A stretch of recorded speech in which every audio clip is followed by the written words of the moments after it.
Bien, ahí está la vocecita que nos avisa que inicialmente estamos correctamente grabando este encuentro, que justamente estamos contentes de estar acá, de estar justamente compartiendo esta presentación virtual. Mi nombre, como dice ahí en la pantalla, es Carolina Acevedo, Caro, para hacerlo más simple.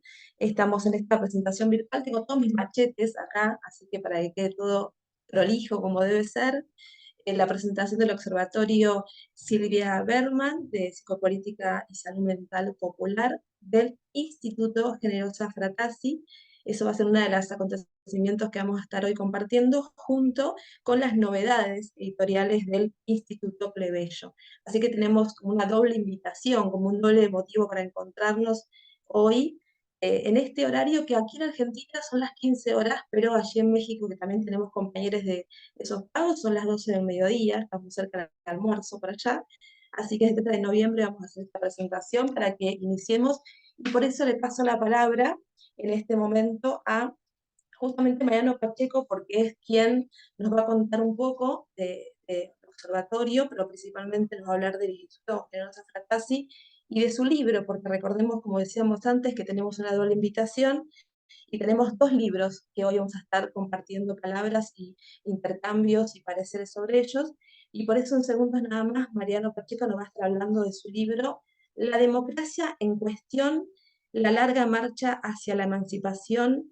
Este libro que ya con ese nombre dice un montón de cosas, así que Mariano, en un principio te invito a que nos cuentes un poco de vos, pero principalmente que nos cuentes del Instituto para que lo conozcamos un poco más y luego va a estar el intercambio que vamos a hacer del libro. Pero antes yo me tomo el atrevimiento de contarles un poco que él es escritor, que él es militante, que él coordina encuentros de filosofía y talleres de escritura y que publica en distintos medios digitales.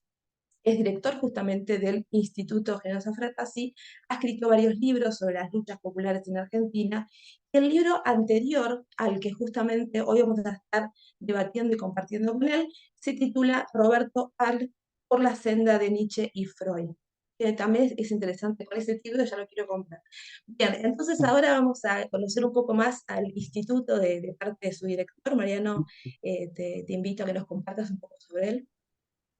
Bueno, gracias, Caro. Bueno, bienvenidos, bienvenidas quienes están conectándose a esta actividad virtual que, bueno, nos rememora un poco a los inicios del instituto, así que empiezo un poco por ahí contándoles bueno, que este Instituto Plebeyo surge a mediados del 2020, en plena pandemia mundial por el COVID, como una apuesta de tratar de ligar la militancia en el plano del pensamiento con la militancia en aquellos espacios, sobre todo de lo que en la Argentina se venía denominando como las organizaciones sociales, que tienen un largo historial, sobre el cual ahora me puedo referir un poco, y que en los últimos tiempos empezó a tomar visibilidad pública bajo el nombre de movimientos populares, fundamentalmente teniendo como eje vertebrador de un conjunto de prácticas comunitarias, sobre todo a nivel territorial, lo que se conoce como las economías populares, ¿no? Que incluyen en su interior dinámicas que tienen que ver también con los feminismos populares, con las disidencias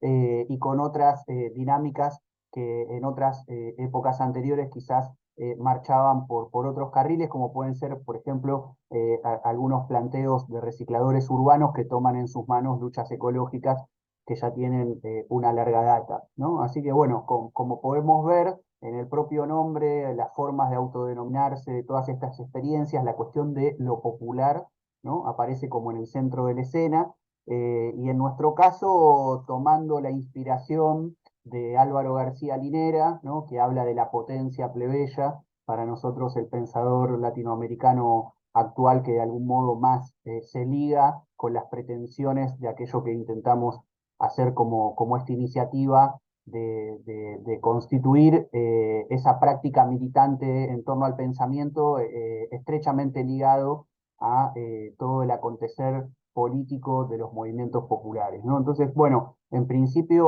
como nacimos en plena pandemia, como todo el mundo, digamos, empezamos con actividades virtuales, hicimos un ciclo de filosofía militante donde recuperamos algunas figuras que nos parecían importantes poner en diálogo en términos de una tradición crítica del marxismo como caja de herramientas conceptual, como crítica de lo existente con las tradiciones nacional populares argentinas y latinoamericanas, actividad que también nos permitió ir tejiendo algunos vínculos con docentes, con investigadores de universidades públicas, que en la Argentina, como sabemos, tienen también una presencia importante en el historial de luchas de nuestro pueblo. Y luego lo que fue de algún modo una de las actividades centrales de ese primer tramo de año, año y medio de existencia del instituto, mientras permanecían las políticas de cuidado y de permanencia digamos, al interior de los lugares con poca circulación pública, fue un conjunto de charlas y de ciclos de formación política con distintos movimientos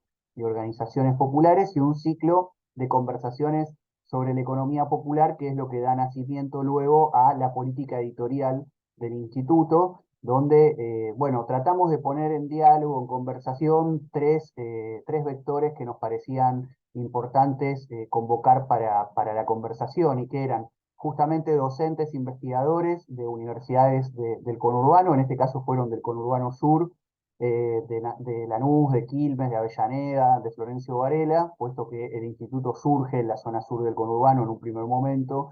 Entonces, bueno, convocamos a quienes desde la universidad pública venían trabajando la dinámica de economía social y solidaria y empezaron a tomar esto de la economía popular que lejos, digamos, de los palacios institucionales y lejos de las casas de estudio universitarias, es un término que más que nada empieza a ser acuñado por la militancia y por las organizaciones que ya venían con un largo recorrido de peleas. Entonces nos parecía importante que no solo hablaran de la economía popular protagonistas de estas organizaciones territoriales de matriz comunitaria que empezaban ya por ese momento a sindicalizarse, sino que también estuviesen docentes, investigadores que venían trabajando la temática, quizás más ligados a economía social y solidaria, economía feminista, etcétera, para ver la cuestión de la economía popular y quienes estaban interviniendo a partir de ese nuevo gobierno que comenzó en diciembre del 2019 del Frente de Todos con áreas estatales que abordaban la cuestión de la economía popular, cosa que fue una novedad para la historia política reciente de la Argentina, ¿no? Si bien existía el INAES, que es un instituto más ligado al mutualismo y al cooperativismo, que pasado un tiempo pasó a ser dirigido por figuras de estos movimientos, se creó también la Secretaría de Desarrollo Social, la Secretaría de Economía Social al interior del Ministerio de Desarrollo Social de la Nación y varias secretarías de Economía Popular en distintas provincias. Entonces nos parecía que era interesante empezar a pensar también cómo estos fenómenos intervienen en la estatalidad con una política propia eh, y a la vez cómo de algún modo ese nuevo fenómeno, lo que se venía denominando los nuevos movimientos sociales ya desde los años 90, establecía un diálogo más orgánico con el movimiento obrero organizado, ¿no? Que para la tradición, por lo menos peronista, que en la Argentina de los últimos 70 años ha sido preponderante, ha funcionado como columna vertebral, se decía, del movimiento de liberación nacional, y que tras las políticas menemistas de los años 90 que llevaron adelante la ofensiva neoliberal, bueno, eso empezó a estar quizás bastante desdibujado, situación que de algún modo no logra revertirse del todo con el ciclo de gobiernos progresistas de los años 2000, donde aparecen como agenda estatal un conjunto de demandas que venían de las luchas previas, pero en donde el movimiento obrero no logra recuperar la centralidad que había tenido quizás en la época fordista, digamos, previa al golpe de Estado de marzo de 1976, que de algún modo reestructura a la Argentina con una nueva matriz económica, con un nuevo, digamos, horizonte cultural y sostiene un sistema político donde el movimiento obrero no tiene, digamos, un rol importante, ¿no? Entonces, por eso también convocamos en ese momento a uno de los dirigentes de la CGT, la principal central obrera de Argentina, para que, bueno, también compartiera un poco cómo desde el sindicalismo se veía este intento de sindicalización de este sector que había nacido en los territorios, en las barriadas populares, fundamentalmente ligado a una matriz comunitaria y no tanto sindical, ¿no? Entonces, bueno, ese primer libro, Conversaciones sobre la economía popular, poniendo en diálogo todos estos sectores, inaugura la serie de ensayos que se continúa con mi libro La democracia en cuestión, la larga marcha hacia la emancipación. Y luego también abrimos una serie de cuadernos de formación y debate. El primero fue con Álvaro García Linera, a quien pudimos entrevistar aquí en la ciudad de Buenos Aires en una actividad presencial que hicimos para pensar el vínculo entre teoría y militancia. Y se continúa con el título que presentamos hoy de Gabriel Rodríguez Varela como cuaderno número 2, en Psicopolítica de la Vida Cotidiana, Apuntes Militantes en Tiempos de Neofascismo. Así que bueno, en principio tenemos estas dos colecciones al interior de Indómita Luz, que es una editorial independiente, digamos que funciona también como el Instituto Fratasi al interior de esta experiencia de la Unión de Trabajadores y Trabajadoras de la Economía Popular, que es este intento medio mutante que existe en la Argentina de tratar de hacer de la forma movimiento social una forma sindicato que a la vez trate de repensar el sindicalismo tradicional a la luz de toda una historia de fuerza sindical que en nuestro país ha tenido mucho protagonismo desde fines del siglo XIX, principios del siglo XX, con comunistas, anarquistas, socialistas, y luego desde mediados del siglo XX con una preponderancia de las corrientes nacional populares a través del peronismo. Por eso tomamos el nombre de Generosa Fratasi, ¿sí? Que es una compañera detenida desaparecida durante la última dictadura cívico-militar. Ella era enfermera, era militante sindical en el gremio de sanidad, y también era una militante de Montoneros, la expresión hegemónica del peronismo revolucionario de aquellos años. Con lo cual, digamos, el trabajo de formación a través de cursos, de charlas, y el trabajo de elaboración más de tipo conceptual a través de libros, de cuadernos o de actividades virtuales buscan hacer esa experiencia de coproducción de un conocimiento desde abajo, un conocimiento que pueda poner, digamos, en relación eso que tratamos de pensar en torno a una filosofía militante, ¿no? Con las prácticas que están desarrollándose en otros espacios del campo social, ¿no?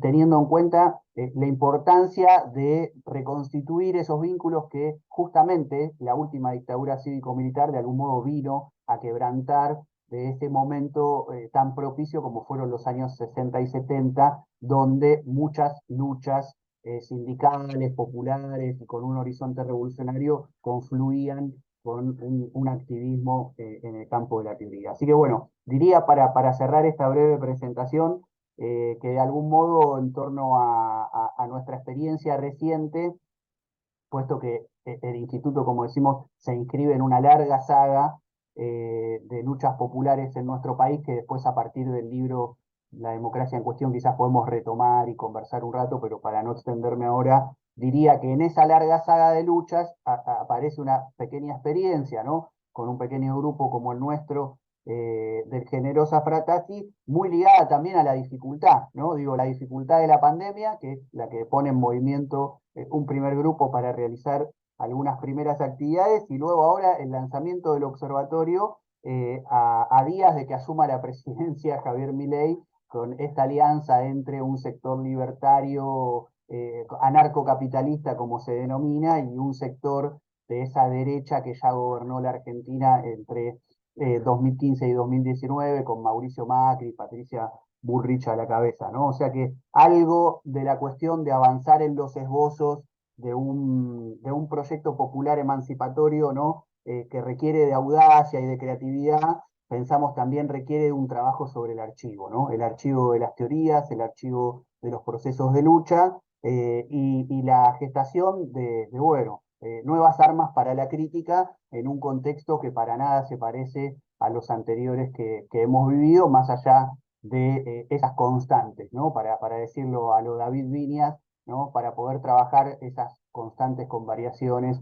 que nos permitan ser efectivos a la hora de poder poner en pie nuevamente un proyecto que pueda pujar por la emancipación en un nuevo ciclo de luchas, que sabemos que por la propia lógica de funcionamiento del sistema capitalista, más temprano que tarde, en algún momento llegará, y bueno, la apuesta de algún modo de experiencias como las nuestras tienen que ver con poder contribuir a la sistematización, a la elaboración conceptual, a la formación de las militancias y al aprendizaje que también en ese contacto estrecho tenemos también quienes de algún modo nos dedicamos más a estas tareas que tienen que ver con escribir, con hablar, con leer, con estudiar, etcétera, ¿no? Así que bueno, un poco en ese marco es que hemos intentado en estos últimos 3 años desarrollar esta labor editorial, esta labor de charlas y de ciclos de formación, y ahora con el observatorio un nuevo desafío para una nueva etapa.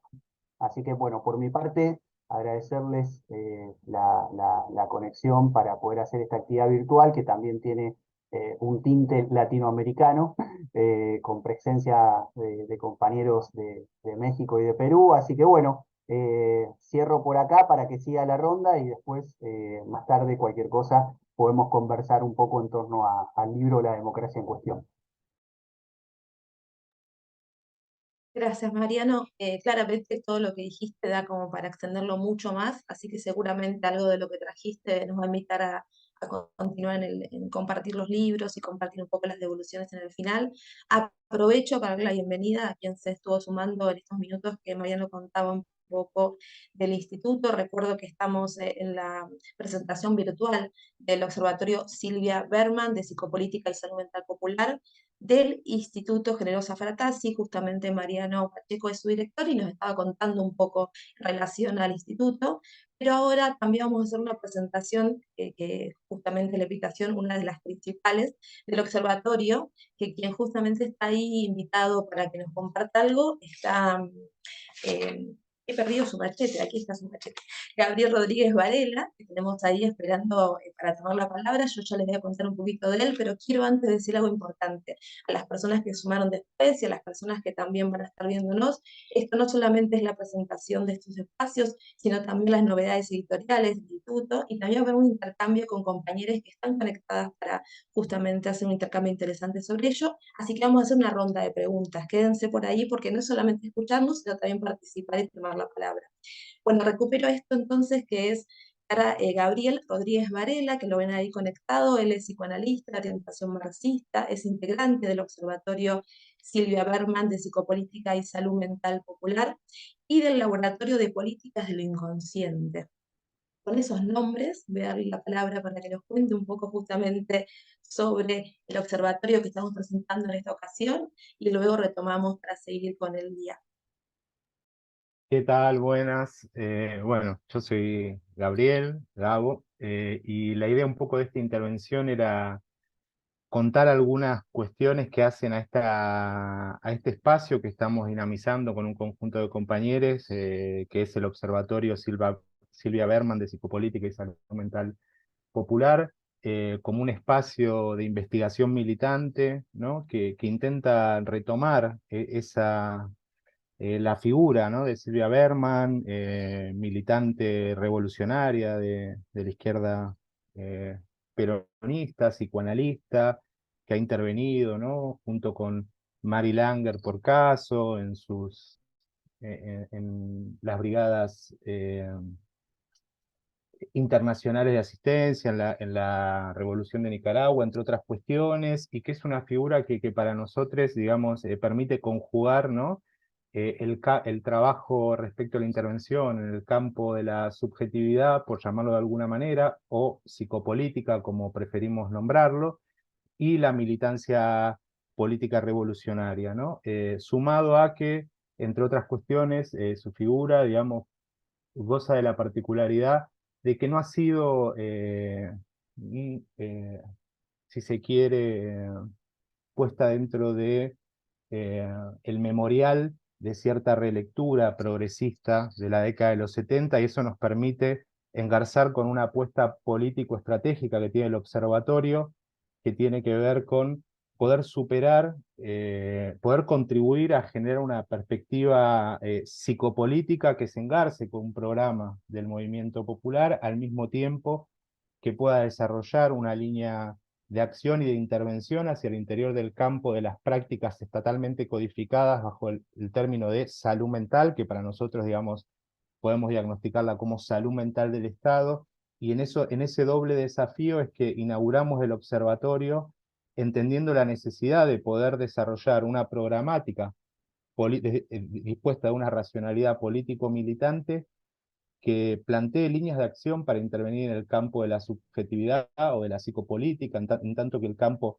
anímico y afectivo se encuentra matrizado social, histórica y políticamente, y siendo ese para nosotros, digamos, un punto que no suele estar contemplado dentro de las programáticas políticas, digamos, las disputas que se desarrollan en el campo de lo subjetivo y, consecuentemente, al no estar puesto en consideración en esas programáticas, tampoco, digamos, suelen desarrollarse líneas de acción para intervenir en ese terreno, entendiendo el campo de lo psicopolítico o de la subjetividad, según cómo se lo quiera llamar, eh, como una arena más de la lucha de clases, ¿no? Y en ese sentido, el espacio del observatorio, digamos, tiene como una primera actividad, como una primera apuesta, generar un espacio de investigación militante en psicopolítica y salud mental popular que intente avanzar en, un desarrollo, en el desarrollo de una inteligencia colectiva, de un saber colectivo respecto a esta programática, a cómo poder trazar líneas de acción dispuestas desde una racionalidad política militante, desde una disposición política emancipatoria para intervenir en el campo de las disputas subjetivas y al mismo tiempo poder desarrollar líneas de acción específicamente dispuestas para poder intervenir hacia el interior del campo de las prácticas de la salud mental del Estado. Ese vector de intervención nosotros lo hemos ubicado bajo el término de salud mental popular, que pueda, digamos, disponerse de una perspectiva transicional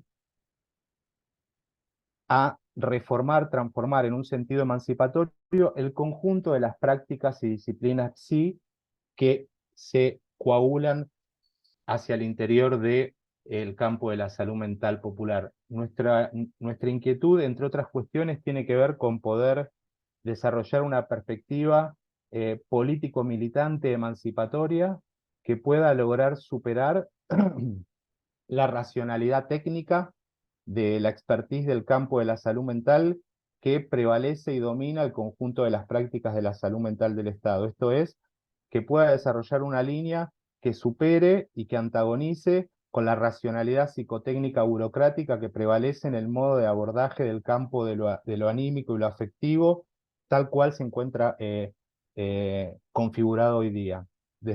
Esas dos líneas de acción son lo que justifica, o esas dos inquietudes que están vinculadas son lo que justifica que este observatorio, digamos, se presente como un observatorio de psicopolítica, en tanto que perspectiva estratégica anudada a una programática del movimiento popular. La pregunta es cómo contribuir al desarrollo de esa programática, por eso psicopolítica y salud mental popular, en el sentido de que esa programática psicopolítica, el desafío para nosotros es que pueda articular un vector transicional que llamamos salud mental popular hacia el interior del campo de las prácticas estatalmente codificadas, habitualmente bajo el término de la salud mental en mayúscula, lo cual implica una perspectiva estratégica que tiene que ver, ¿no?, con abonar a contribuir a la autonomía, la autogestión de las dimensiones anímicas de los propios territorios de nuestras propias vidas y de nuestros propios territorios de existencia comunitaria, para poder lograr superar la heterogestión de los saberes expertos que prevalece sobre todo y también en las perspectivas progresistas respecto a la vida anímica de las comunidades, por decirlo de alguna manera, y los diferentes territorios de existencia. Un poco ese es el desafío, muy ambicioso, quizás suena muy grandilocuente o no, como lo dije recién, pero un poco esos son el conjunto de inquietudes que justifican para nosotros este observatorio, que quizás hay una cuestión a mencionar, ¿no? Probablemente, o al menos quienes integramos en principio el espacio, digamos, somos mayoritariamente personas que nos dedicamos a la práctica intelectual en un sentido amplio y mayoritariamente profesionales, y en ese sentido, digamos, quizás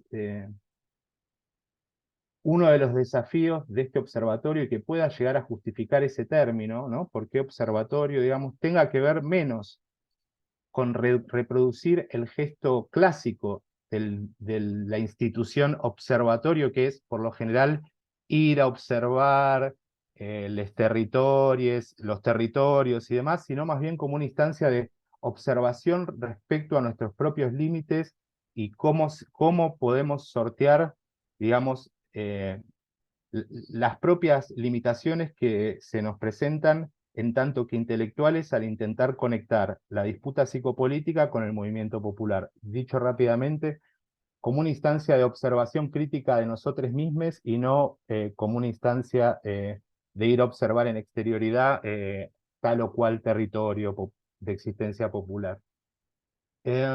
Dicho eso, eh, Ah, bueno, decía que un poco, y hacemos extensible la invitación, el año que viene la primera actividad del observatorio va a ser un espacio de investigación militante, que la idea en principio, digamos, es encontrarnos para poder delimitar conjuntamente una bibliografía en donde empiezan a aparecer, eh, como decía Marian hace un momento, digamos, como el desafío de poder revisitar determinados archivos, ¿no? Y en ese momento, digamos, se empiezan a perfilar algunas posibles lecturas, desde luego hacer, digamos, definidas de manera colectiva por el equipo, que es un espacio abierto al cual están invitados a participar, quien así lo decida, está en proceso de elaboración, eh, y un poco hasta ahí me parece lo que quería contar por el momento respecto al observatorio. Gracias, Gaby. Gabo, mira, Gaby, te dije, gracias. Em, Hago extensiva esa invitación. En serio, estamos pensando un montón de cosas, así que sería interesante que sumen las energías y demás. Hago extensiva esa invitación al observatorio. Bien, ahora que ya hemos escuchado estas interesantes presentaciones que tienen un montón de contenido para pensar hasta el contexto político que estamos atravesando, ¿no? Que nos convoca a pensar un montón de cuestiones que en ese sentido el encuentro nos puede servir para reflexionar y demás. Vamos a pasar a la segunda instancia de este encuentro. Oficialmente diríamos que estamos como en otro encuentro ahora, porque ahora vamos a hacer el intercambio que tiene que ver con las novedades editoriales del instituto.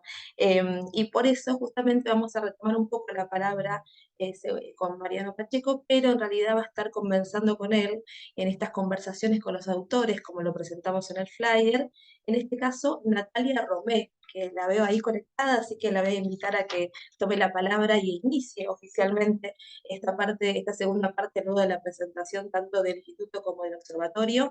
Iniciamos ahora con el intercambio en relación a las novedades. En este caso, Natalia Romé, ella es profesora de la Facultad de Ciencias Sociales de la Universidad de Buenos Aires y de las Artes de la Universidad Nacional de La Plata, investigadora del Instituto de Investigaciones Gino Germani, directora de la maestría en Comunicación y Cultura de la UBA.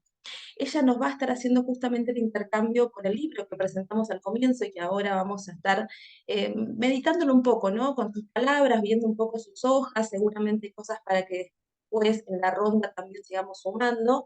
El libro de Mariano Pacheco, como dijimos antes, La democracia en cuestión, larga marcha hacia la emancipación.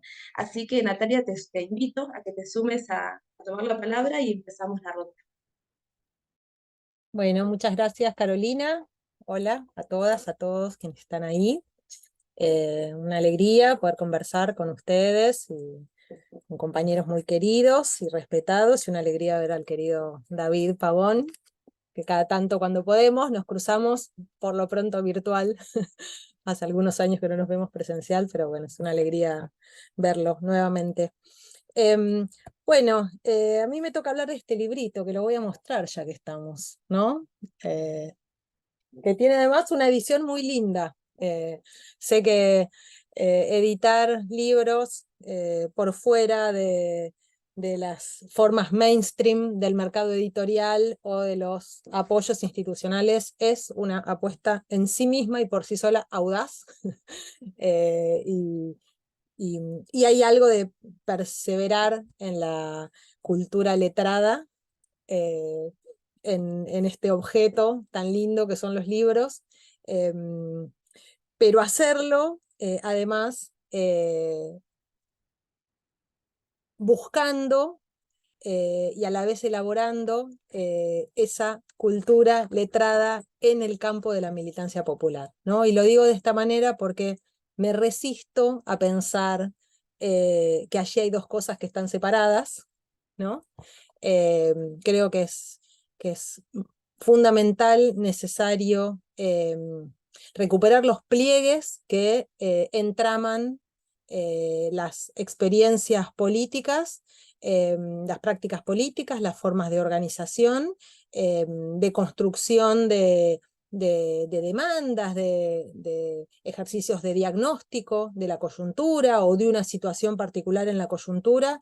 Creo que es preciso adjudicarles, reconocerles a esas prácticas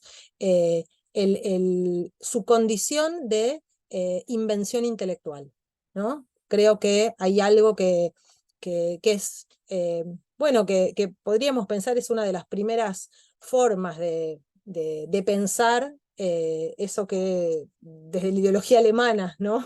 Se llamaba ideología, que es el mecanismo por el cual se produce esta división entre formas del trabajo, eh, que aparecen, yo diría, imaginariamente, ¿no? Como formas del trabajo intelectual o formas del trabajo físico o manual, ¿no? Esa distinción entre trabajo intelectual y trabajo físico se reimprime sobre otra frontera, otra demarcación, también imaginaria, también ideológica, entre intelectuales y políticos, o intelectualidad y militancia, o intelectualidad y pueblo.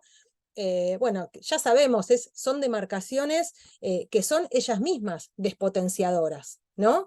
Y que son imaginarias, pero simultáneamente tienen consecuencias reales, ¿no? Tienen consecuencias reales porque producen jerarquías, porque producen distanciamientos, y esas jerarquías y esos distanciamientos además cobran la forma de lenguajes, ¿no? De lenguas, que de pronto se vuelven intraducibles entre sí, ¿no? Entonces,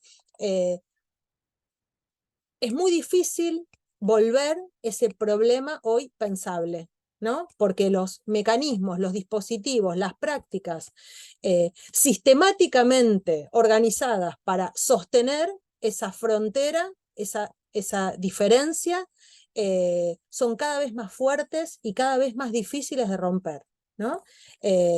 Procesos que tienen que ver con la ultraespecialización de las formas de pensamiento, ¿no? Instituciones, profesiones, disciplinas, dinámicas también, ¿no?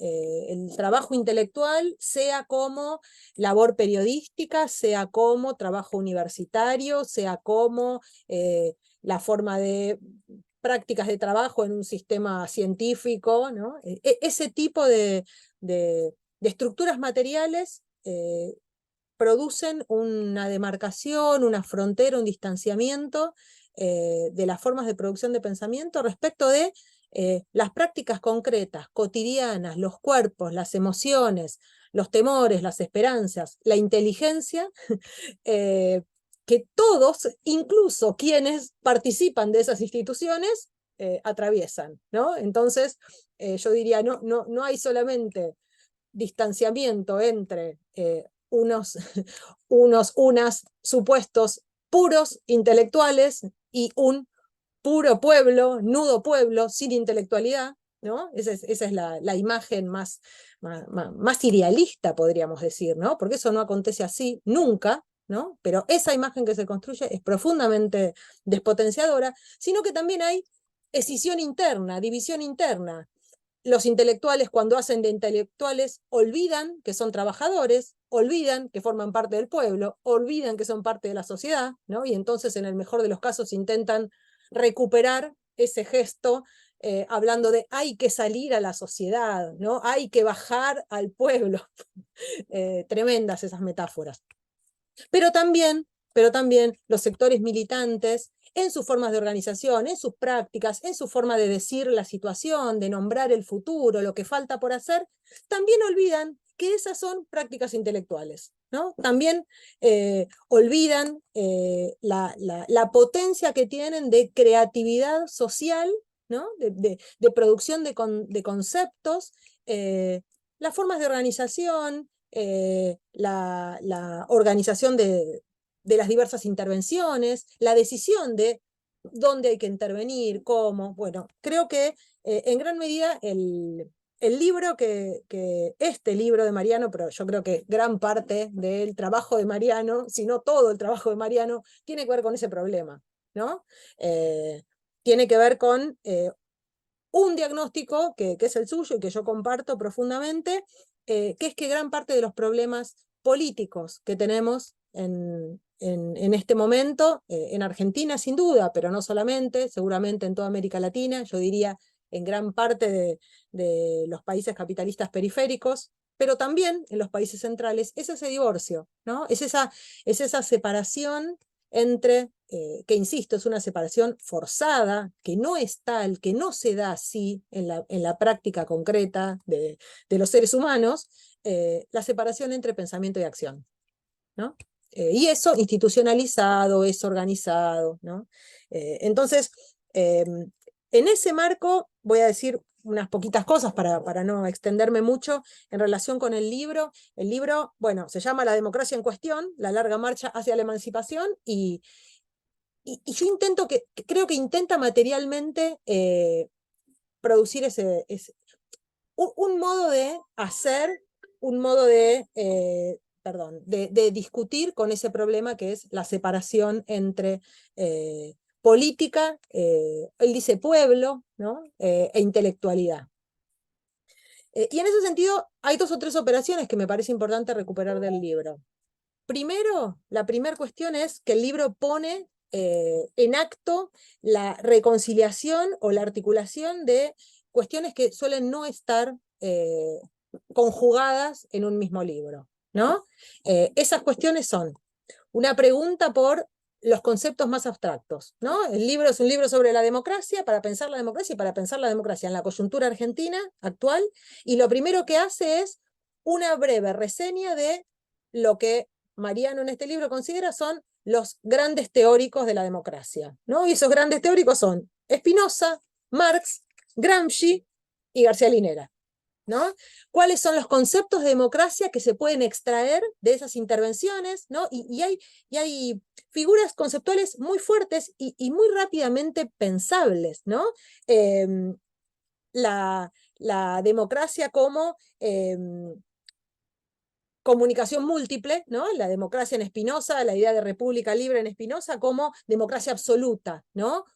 Horizontalidad de las articulaciones, de los cuerpos, mediadas por el deseo. Bueno, un espinosista me retaría si digo mediadas, pero no voy a entrar por ahí. En Marx, la idea de democracia como proceso de democratización. En Gramsci, la idea de democracia como puesta en forma de los procesos de democratización, ¿no? La pregunta por la forma, la pregunta por la composición, ¿no? Por la composición de un pueblo.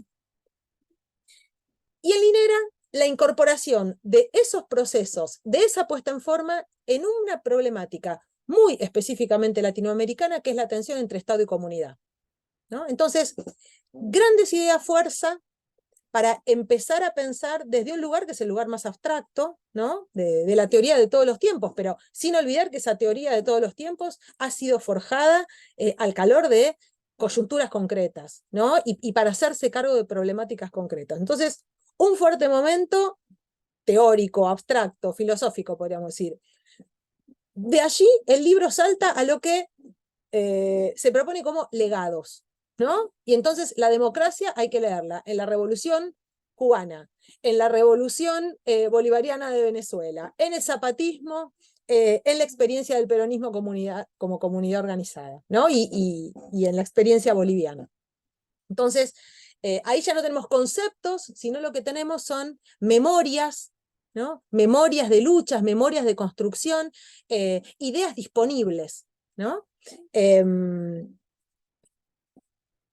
Y la idea del archivo también, ¿no? El archivo como un legado y la idea del legado como un pensamiento disponible para inventar el futuro, ¿no? Me parece que ahí ya aparece movilizada la idea del concepto con la idea de la herencia, en todo caso, ¿no? El pensamiento son conceptos, son formas, son categorías para pensar, pero el pensamiento también se trama en herencias políticas, históricas, concretas, que lo que nos abren es una pregunta respecto de qué vamos a hacer nosotros, nosotras, con ellas, ¿no?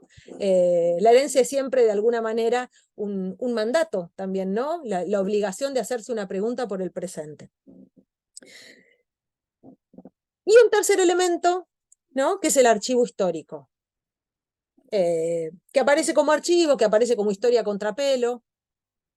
Pero entonces son tres formas de pensar la democracia, ¿no? El tercero, más abundante, ocupa mucho más lugar en el libro, pero concepto, legado, archivo histórico.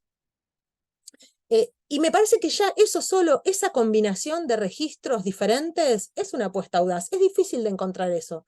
Justamente porque los procedimientos de disciplinamiento del pensamiento, de su separación de la vida, de su separación de las experiencias concretas, nos obliga a escribir un libro homogéneo, ¿no? Los libros tienen que ser o todo conceptual, o todo filosófico, o todo un libro de historia, o todo un libro de análisis político, pero es muy difícil encontrar un libro que se anime a combinar esas dimensiones, ¿no? Entonces, la combinación práctica de esas dimensiones, de esos registros distintos de pensar el problema, me parece que ya es virtuosa, porque de modo práctico está haciendo algo con lo que María no entiende, él me dirá si no, es parte del problema que tenemos en esta coyuntura. Y para terminar, hago algunos comentarios respecto de esa reconstrucción histórica que él hace, ¿sí? Si me voy, digo, tengo un montón de notas, así que si me voy en el tiempo, Carolina, decime que me calle y me callo. Adelante, adelante. Bueno.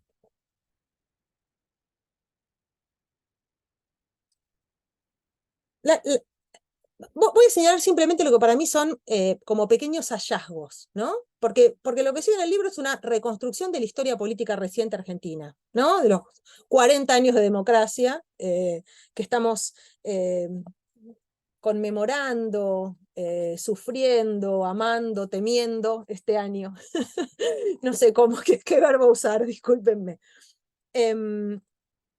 Algunas cuestiones que me parecen importantes. La primera, enfatizar el lugar que cumple la dictadura militar del 76 como inicio del proceso de neoliberalización profunda del tejido social en Argentina, como una contrarrevolución, ¿no?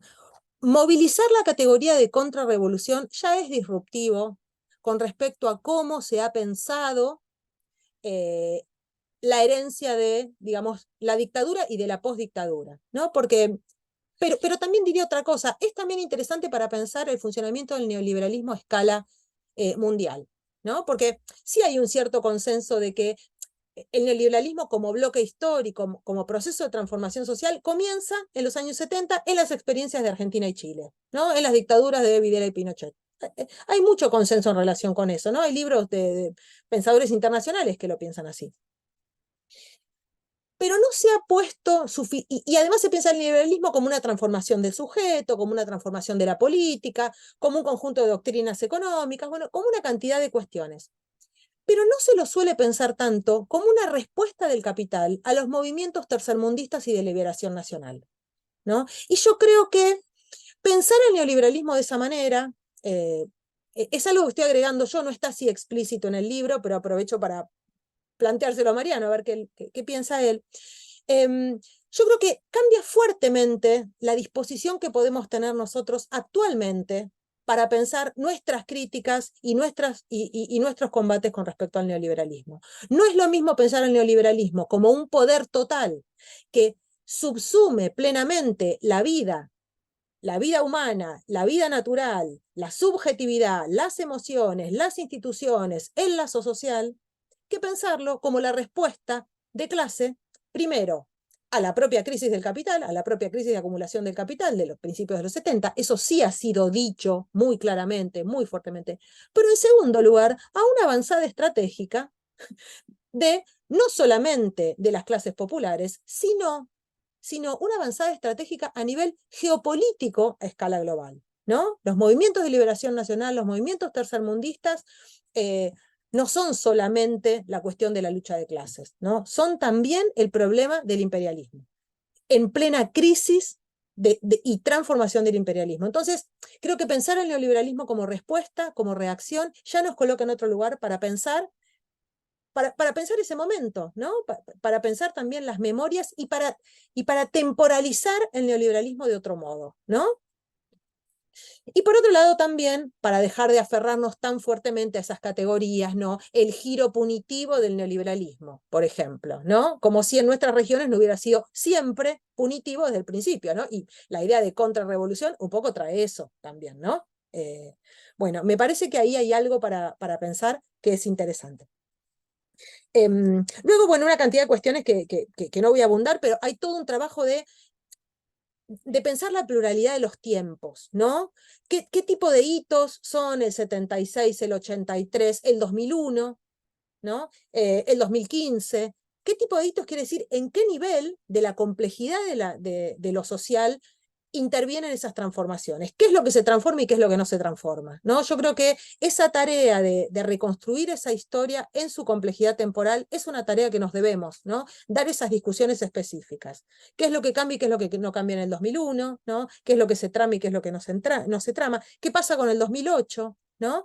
Que en Argentina tenemos una crisis política importante que modifica lo que es en ese momento el partido de gobierno, la fuerza que aparece, que está en ese momento relativamente estable, ¿no? Pero que sufre una crisis importante en el 2008, pero que también, donde también hay una crisis financiera internacional, ¿no? Entonces, bueno, son juxtaposiciones que hay que pensar en su complejidad. Luego, hay otra cuestión que me parece interesante, que es el lugar en el que coloca como parte de la problematización del presente y como resultado de esta historia, ¿no? Diría, primero esto, hay un esquema que organiza Mariano que es pensar como hitos el 76, el 2001, como hitos en un movimiento que caracteriza de la siguiente manera. Dice, lo que pasa en el 76 es que se produce la fragmentación de los sectores populares y la unificación de los sectores dominantes, ¿no? Lo que pasa, en cambio, en el 2001 es que hay una reunificación de los sectores populares en un momento de fragmentación de los sectores dominantes, ¿no? Entonces, ahí hay un vector que permite leer una lógica profundamente política, ¿no? En términos de una lectura de la categoría de hegemonía, que me parece que es interesante para leer el presente, ¿no? En la historia de América Latina, los momentos de unificación de los sectores dominantes, y David escribió sobre eso mucho, unas intervenciones muy lindas y muy iluminadoras en relación con la experiencia latinoamericana, y lo quiero decir porque yo me aferré mucho a ese trabajo que hizo David, que es permitirnos pensar qué pasa en América Latina cuando los sectores liberales modernizadores se articulan con los sectores ultranacionalistas, ultraconservadores, ultrarreaccionarios, ¿no? Cuando eso se produce en tiempo presente, es muy difícil de leer, porque eso se lee como contradicciones, como tensiones internas, ¿no? Bueno, ¿qué hace, por ejemplo, en el 76 un sector importante del integrismo católico reaccionario en Argentina con un sector del ultraliberalismo económico modernizador, que lo que cree es que hay que disponer la matriz productiva a las nuevas transformaciones mundiales, ¿no? Bueno, ¿qué pasa con esa convivencia entre lo ultramodernizador y lo ultraconservador en determinados momentos? Bueno, la tesis de Mariano es, lo que pasa es que hay una reunificación de los sectores dominantes, ¿no? Y entonces eso obtiene efectos políticos muy concretos. Si además en esas coyunturas lo que hay es una dispersión de los sectores populares, ¿no? O una fragmentación de los sectores populares. Entonces, me parece que es una matriz interesante para pensar. Y me parece que es interesante para pensar porque otro elemento que introduce Mariano para pensar como un elemento de vitalidad democrática en nuestra coyuntura, ¿no? Es el feminismo.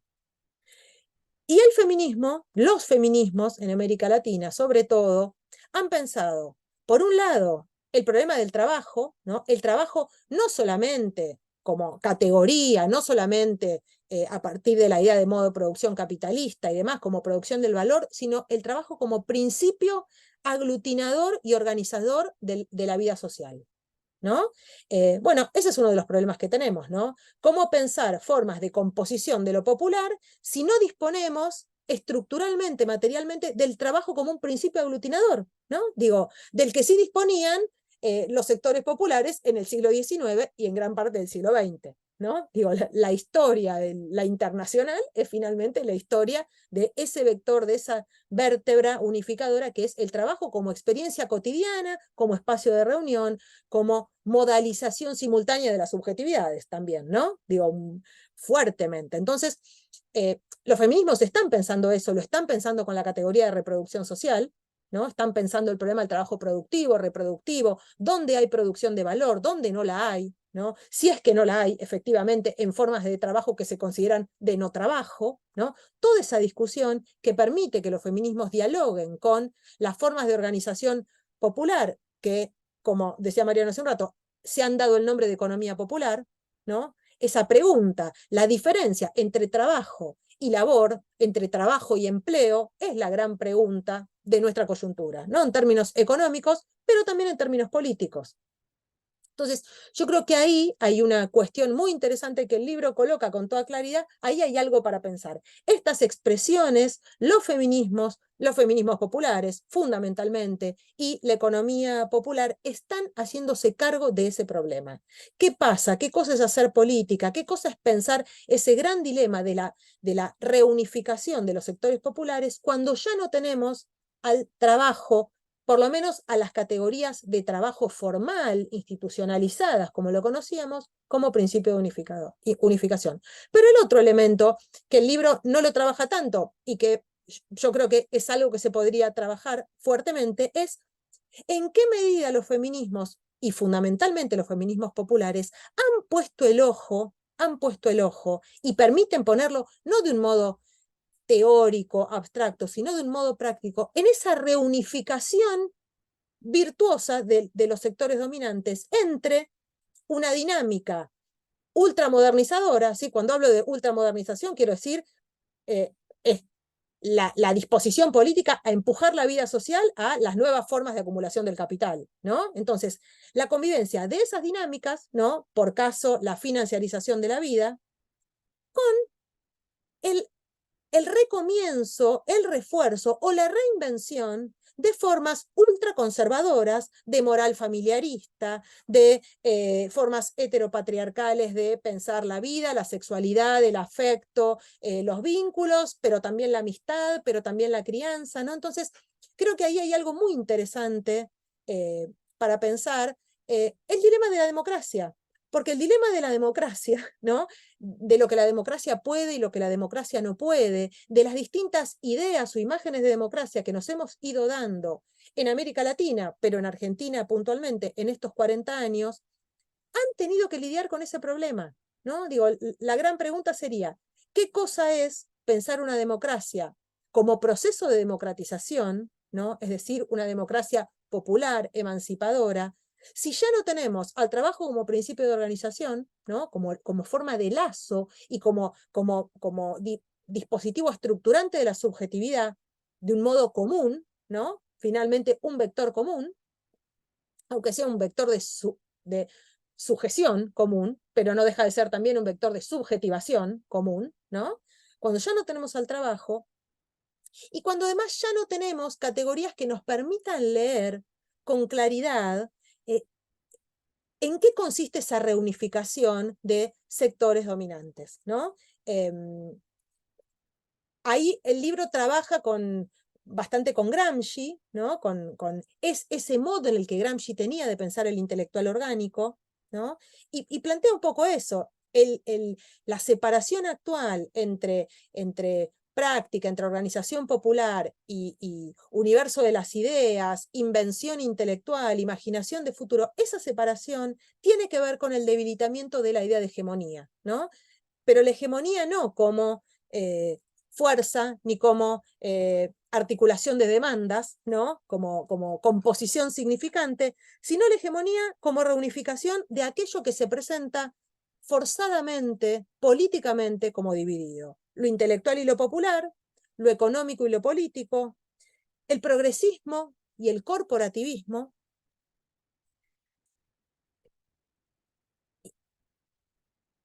Algo que tiene que ver más con la historia argentina, el autonomismo y el populismo, ¿no? Entonces, la hegemonía como una pregunta por la traducción, finalmente, ¿no? Por la traducción, que es una forma de componer aquello que la coyuntura ha separado, ¿no? O que la historia reciente ha separado.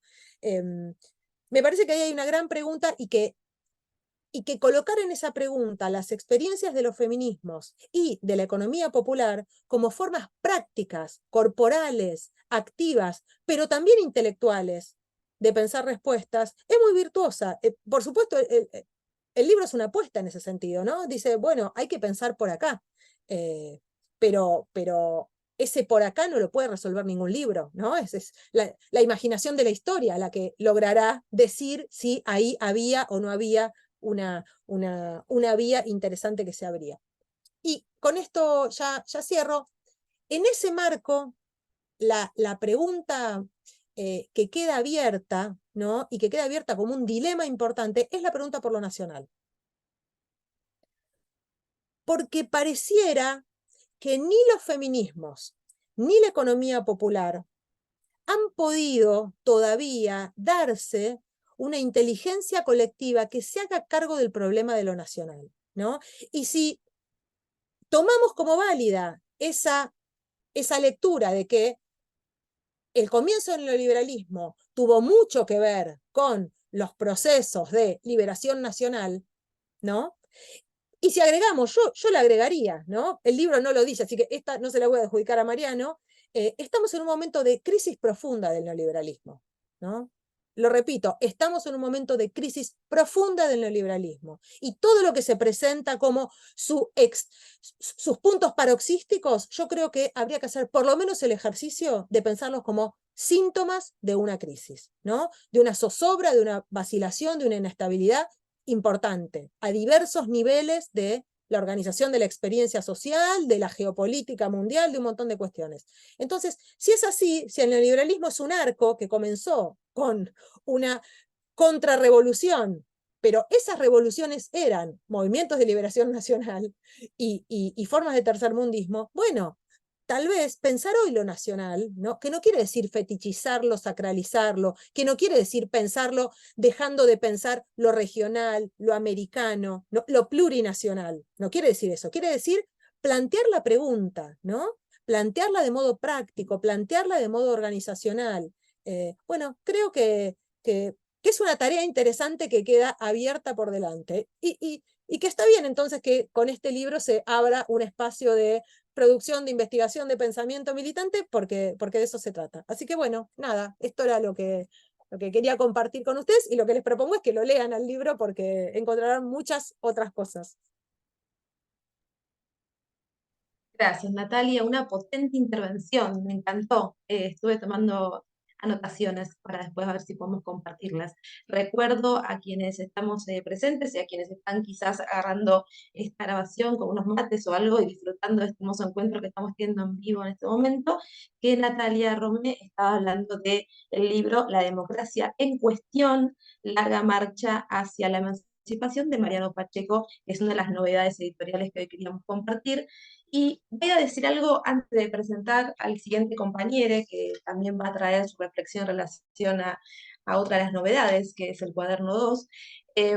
Y es un poco esto, ¿no? De lo interesante de cómo se transforman los encuentros. En la presentación que hicimos, en la invitación, un poco Natalia Romé y ahora en minutos nada más David Pavón Cuellar va a estar dialogando en este diálogo, ¿no? Como ficticio en algún punto con el autor, pero en algún punto terminó dialogando con nosotros, ¿no? Es interesante que terminó hablándole a quienes estamos acá presentes, y yo me tomé voy a tomar el atrevimiento de anotar, de compartir que anoté, que es la obligación de hacerse una pregunta por el presente. Gracias, Natalia, por esa expresión, porque me la anoté, me la llevo y tomo la obligación para hacerla.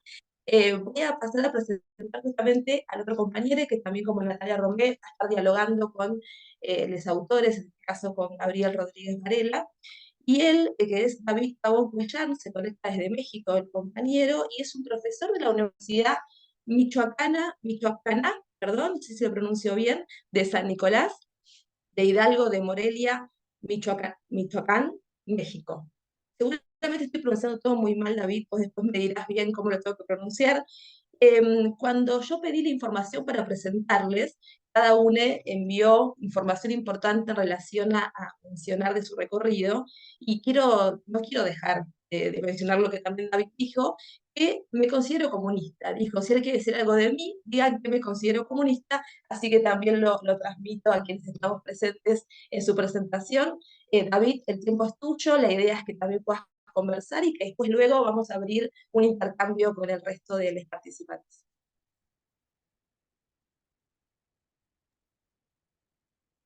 Muchas gracias, Carolina, por la presentación. Muchas gracias a Gabriel por invitarme a presentar su libro. Es un libro excepcional y yo admiro a Gabriel. Me da un gusto estar también aquí participando en esta inauguración del centro y poder compartir este lugar virtual con Mariano y con mi amiga tan querida Natalia. También me da gusto estar aquí. Hace tiempo que no nos vemos en persona, como lo decía, pero siempre es un placer estar con ella compartiendo foros como esto. Preparé algo que voy a leer, me permitiré improvisar en algunos momentos, durará unos 15, 20 minutos. Espero que les guste. Si la derecha y la ultraderecha tienen tanto éxito, es en parte por su extrema simplicidad. Lo simple es un valor derechista y ultraderechista. Lo es en sí mismo y en sus declinaciones, como lo uno, lo unido y lo unitario, lo uniforme y homogéneo, lo puro, lo idéntico a sí mismo, lo monolítico y monológico, lo redundante y repetitivo, lo totalizado y totalitario, lo unidimensional y superficial. La derecha y especialmente la ultraderecha suelen preferir lo simple que lo complejo. Es por ello que tienden a elegir el poder en lugar del saber, la posverdad en lugar de la verdad, la consigna en lugar del argumento, la descalificación en lugar del cuestionamiento, las mercancías en lugar de las personas, lo muerto en lugar de lo vivo, la contabilidad del capital en lugar del embrollo de la cultura, las cifras en lugar de las palabras, las desigualdades en lugar de las diferencias. Todas estas elecciones de la derecha y la ultraderecha son opciones por lo fácil en lugar de lo difícil, por lo simple en lugar de lo complejo. Al contrario de la derecha y especialmente de la ultraderecha, la izquierda es una opción por la complejidad y la dificultad en todas sus formas, la diferencia en la igualdad, la pluralidad y la diversidad, la tolerancia y la democracia, el argumento y la palabra, la discusión y la reflexión, la crítica y la autocrítica, la tensión y la contradicción, la vida y la cultura. Es verdad que estos valores pueden ser abandonados por la izquierda, pero es porque la izquierda claudica, se corrompe, se traiciona y se derechiza, como ha sucedido lo mismo en el totalitarismo estalinista que en la socialdemocracia europea y en algunas, solo algunas, izquierdas populistas latinoamericanas. Es muy fácil que cedamos a esta derechización precisamente por lo difícil que resulta ser de izquierda, por la dificultad y complejidad inherentes a las opciones de izquierda y especialmente de la izquierda radical.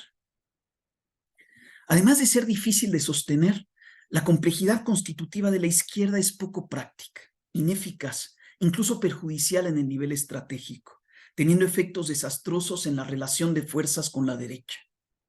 Mientras que la simplicidad propia de la derecha le permite mantenerse unida y ser ágil y rápida en sus movimientos, las complicaciones de la izquierda entorpecen inútilmente sus movimientos y la hacen tropezar una y otra vez consigo misma, dividiéndola y haciéndola oponerse a sí misma. Estas divisiones y oposiciones internas de la izquierda tienen un alto costo para ella, pero son efectos y signos de algo distintivo de ella que debería enorgullecerla para mí. como es el caso de su asimilación de lo diverso, lo contradictorio y lo complejo de la cultura humana.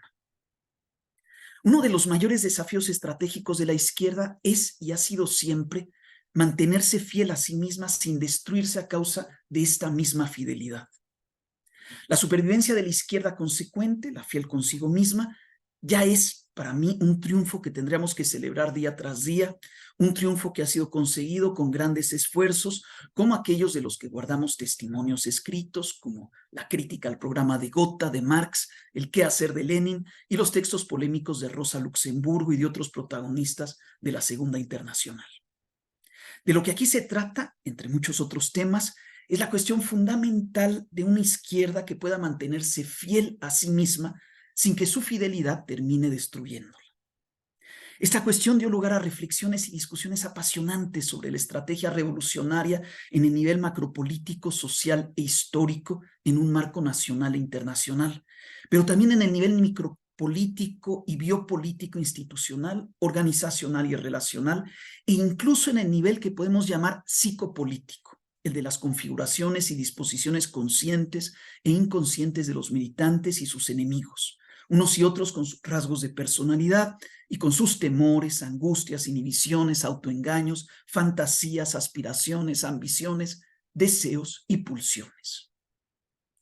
En el nivel psicopolítico, los grandes líderes del movimiento socialista y comunista llegaron muy lejos, mucho más lejos de lo que suele imaginarse, infinitamente más lejos que los actuales psicólogos políticos liberales con sus obviedades y banalidades, pero no siempre tan lejos como quienes han abordado la estrategia de la izquierda en la confluencia del marxismo con el psicoanálisis, como la soviética Vera Schmidt, los austriacos o alemanes Paul Federn, Wilhelm Reich, Erich Fromm y Herbert Marcuse, el húngaro Attila József, el checo Savis Calandra, los franceses André Breton, René Crevel y Jean Audard, el italiano Félix Guattari y los argentines Marie Langer y Leon Rosichner y muchos otros, entre los que tal vez debiéramos incluir a Luis Althusser.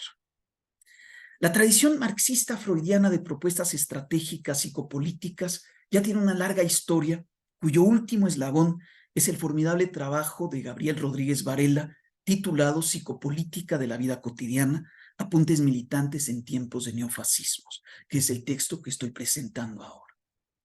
El trabajo de Gabriel se presenta de modo explícito como heredero de aquello que lo precede, particularmente de los aportes y posicionamientos de Reich, Guattari, la brasileña Surie Rolnik y les argentines Langer, Silvia Berman, Rosichner y Omar Hacha. El fuerte componente latinoamericano y especialmente argentino de estas referencias es algo que debe celebrarse. Es también algo consonante con la sensibilidad de Gabriel ante la situación tan particular de Latinoamérica en la dinámica geopolítica del mundo, caracterizada por el imperialismo, el neocolonialismo y la actual rivalidad civilizatoria entre Estados Unidos y la potencia emergente que es la República Popular China. Gabriel se interesa en la dinámica geopolítica porque sabe muy bien que el neofascismo que tanto le preocupa resulta incomprensible si no se considera el ascenso de China y las reacciones que provoca. Gabriel también se interesa en estos asuntos internacionales y los examina minuciosamente porque, por más psicólogo, psicoanalista y esquizoanalista que sea, es consciente de que no puede simplemente desentenderse de lo macropolítico para concentrarse en lo micropolítico, lo psicopolítico y aquello que denomina lo nanopolítico. Esta conciencia, explicable por su orientación marxista, lo distingue de la mayoría de los psicoanalistas que ignoran cómo abordar lo político sin psicologizarlo y así neutralizarlo al despolitizarlo. No es el caso de Gabriel, quien descarta esa forma de proceder, la impugna de modo explícito y dedica varias páginas al examen crítico del nivel macropolítico.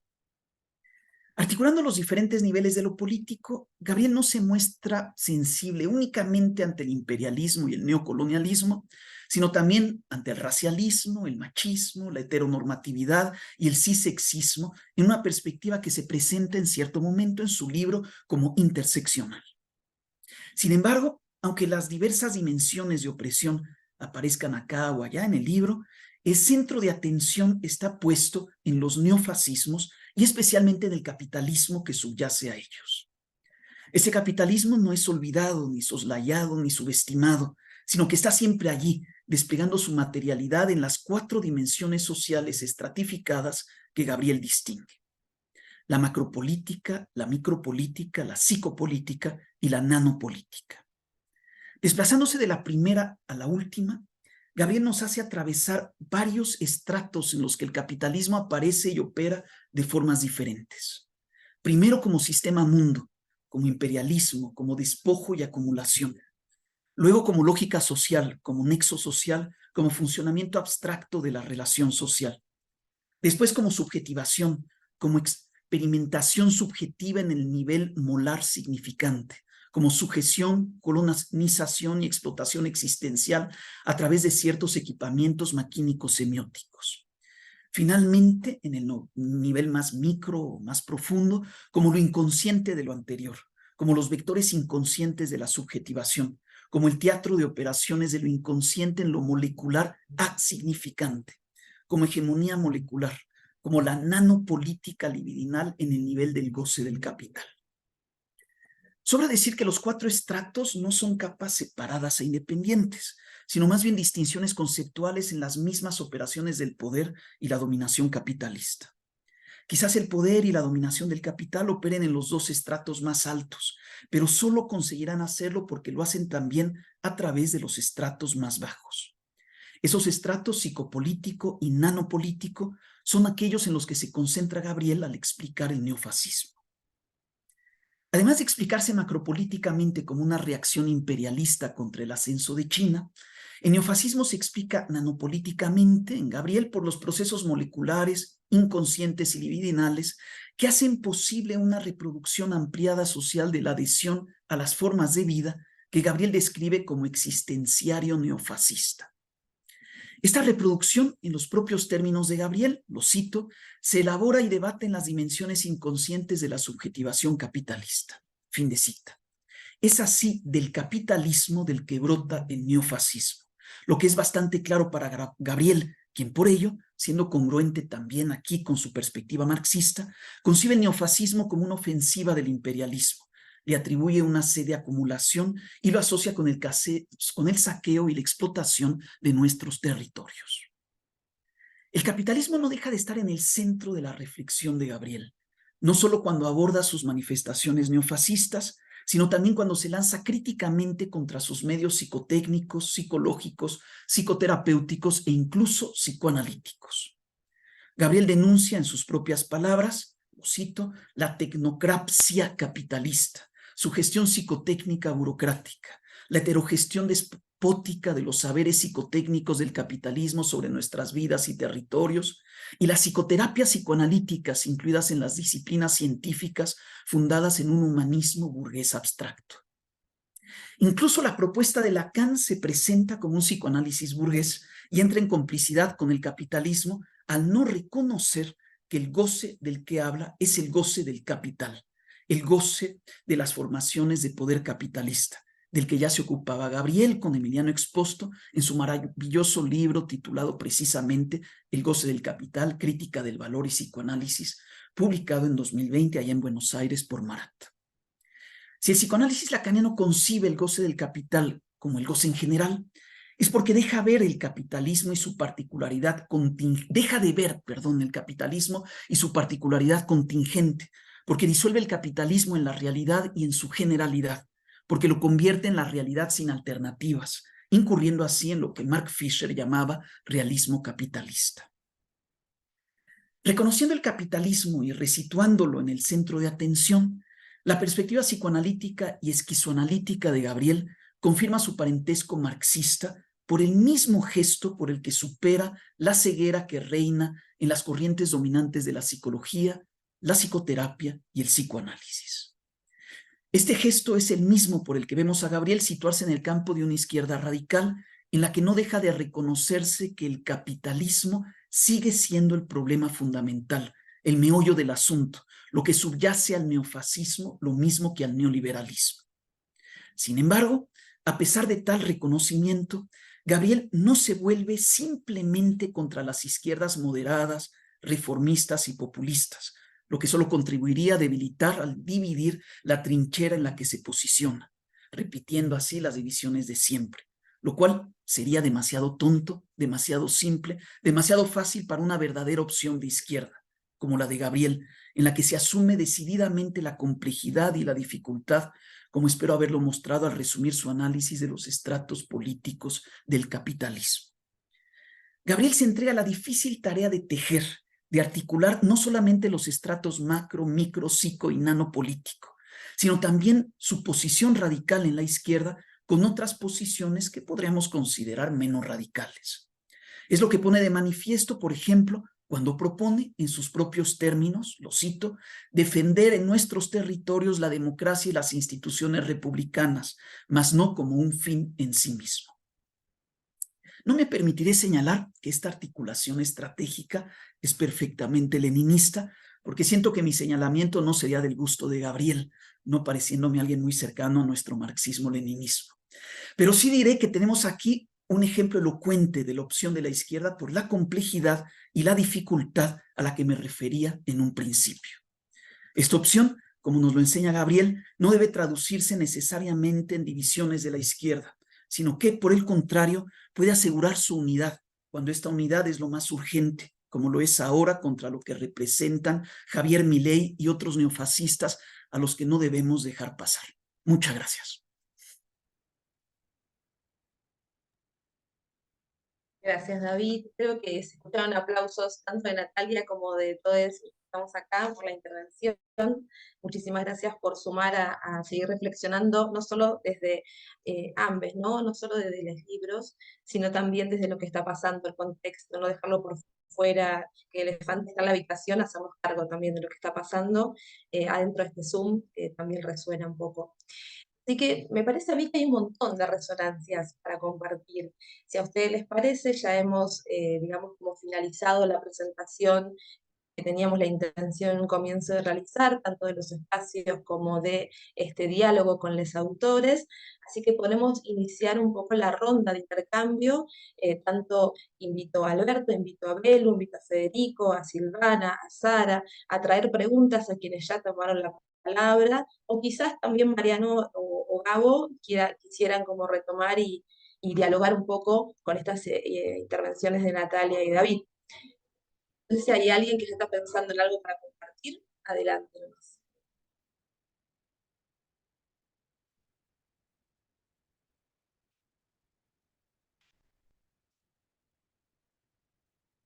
Quizás podemos aprovechar, ya que hicimos la intención del diálogo, quizás podemos aprovechar para retomar algunas de las palabras que trajo en su momento Mariano o Gabo en el libro y contestar a Natalia y David, para luego finalizar quizás con esta instancia que va a quedar en nuestro YouTube, en nuestra página para que lo sigan viendo y continuar, digamos, el intercambio entre nosotros. Pero quizás quisieran hacer alguna mención, Mariano o Gabo, de lo que han traído los compañeros, sería, me parece, como una buena forma de continuar. Yo hago un breve comentario. En primer lugar, agradezco enormemente a David por estar aquí, digamos, y bueno, esas palabras, la verdad. Muchas gracias, David, y también muchas gracias, Natalia, por participar de la actividad de inauguración del observatorio y esta presentación. Y una gran alegría compartir esta instancia. Simplemente eso, al menos no quería dejar de mencionarlo para luego comenzar si surge algún tipo de conversación, dado que, digamos, tanto por un lado las palabras de David que compartía, las reflexiones, su comentario en torno a mi libro, a mí me deja un poco como sin palabras porque es medio raro incluso, ¿no? Por lo menos para mí es una sensación que no deja de ser raro escuchar como alguien hablando de mi del libro que escribí y más aún hacer como un comentario de ese comentario. Así que nada más, muchas gracias, me encantó y eso me deja muy conmovido. Y gracias, David. Y después Natalia me parece que compartió una serie de preguntas y de desafíos y de hipótesis a partir de lo planteado por Mariano, que bueno, deja para pensar un montón de cuestiones. Eso. Muchas gracias a los dos.